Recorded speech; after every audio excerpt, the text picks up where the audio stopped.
More violence is erupting on college campuses after a night of unrest from coast to coast. Police have been trying to break up anti-war protests at several of America's top institutions. Right now, police and protesters are facing off at the University of Wisconsin after police started tearing down encampments of pro-Palestinian demonstrators there. In Los Angeles, UCLA has canceled classes after police clashed with protesters on that campus. Dramatic video shows fighting between pro-Palestinian and pro-Israeli groups, with some people apparently throwing fireworks into an encampment. At the University of Arizona, police deployed a so-called chemical irritant to break up demonstrations.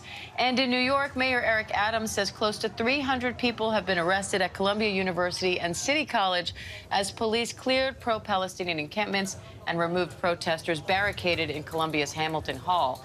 ABC's Ike Ajachi is there at Columbia tracking it all for us. Ike, we just obtained this new memo from Columbia's president saying the escalation in protests created a disruptive environment and raised safety risks to a, quote, intolerable level.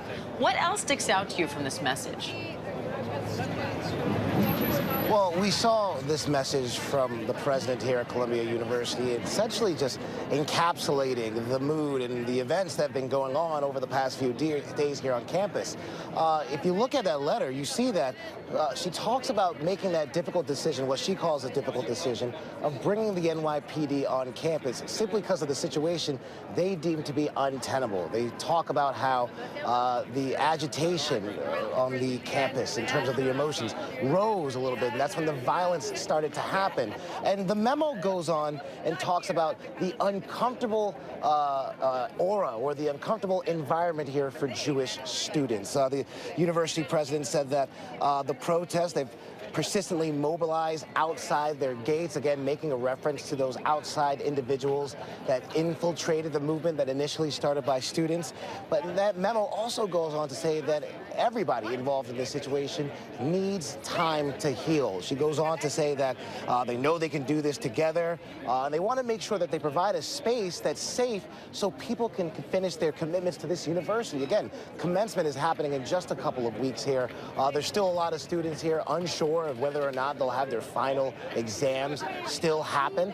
We have a lot of students who told me that they cannot make it on campus at the moment because they've been restricting access. Again, we're here in Morningside campus here. We know that the only people allowed here are the students who live here and essential workers. But again, this just really shows to you about how many people this affects. And if you actually take a look here right now, there's an event going on now held by the faculty here at Columbia University. They're holding a meeting right now. It's about to start. It's supposed to start in a couple minutes. They're certainly right now passing out flyers. It says no cops on campus. You're seeing them right now pass out more faculty talking about, obviously, the actions that happened last night when the NYPD came on campus and made over 300 arrests between here at Columbia University and at City College also here. So again, we're seeing that begin just in a couple of moments. The faculty here at Columbia University beginning this event, talking about not only just what happened last night, but the culmination of events over the past couple of weeks here on campus. So, like, what are you hearing from students there? Well, a lot of students who I've spoke to today after all the events that happened last night, they said that they're upset and they're fed up.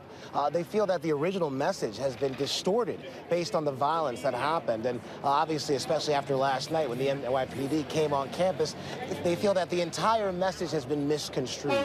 Now, I spoke to pro-Palestinian protesters and who are also students here, and also pro-Israeli. And one specific individual I talked to, Ariana, she told me that she's completely for free speech and understands how that right needs to be protected. But she also said and talked about how she felt that the movement essentially lost its focus, especially after those individuals who took over Hamilton Hall, she described in a violent manner and essentially asking for help. Take a listen to what she had to say.